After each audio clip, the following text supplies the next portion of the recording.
In publicly unveiling his proposed budget for the 2012-2013 fiscal year, Governor Corbett emphasized that Pennsylvania's economy is still on the long road to recovery, and taxpayers' gas tanks are just about empty. State government has less revenue because our citizens have less for themselves. We can't ask people to travel the road to recovery and then turn around and add to the burden they must carry along the way. It wasn't the message that anyone wanted to hear, but to many lawmakers, it was a message that had to be heard. It's discipline, and it just shows the people of Pennsylvania that we're not willing to go raise taxes and go borrow unnecessary money that we don't need. We need to live within our means. Governor Corbett proposed budget cuts across the board, including a pay freeze for all state employees, a $30 million decrease in the Department of Public Welfare, decreases ranging from 2 to 7% in several other state agencies, decreases in the Attorney General's and legislature's budgets, and, perhaps most noticeable, significant cuts to higher education, both the state system schools and the state-related schools. On K-12 basic education, the governor proposed to increase the value schools receive from their allocation by eliminating some of the strings that the state had attached to education funding in the past. Right now, education spending is bound up in a thicket of outdated and time-consuming regulations and mandates. The rationale here is clear.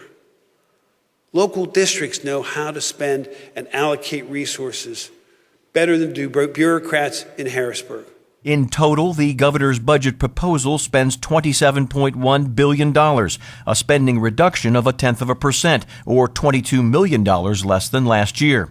The state budget funds hundreds of programs, so it's not surprising House Republicans differed in their views over the particular mix of cuts the governor suggested. He made it clear he's going to work with the legislature, House and Senate, and as member of Appropriations Committee, I'm looking forward to working with him on the various line items, because there's a lot of needs in Pennsylvania, and I, like he, believe we can meet them with the money we have. Obviously, the higher education's cut a little bit. I think that's where the concern will be, but our community colleges cut just a tiny bit, about 3 or 4%. But we have to remember, this is just the beginning. We're just heard what he had to say today, so now it's our job as legislators to improve the budget and come out with something that's going to make everyone happy and that we can work with.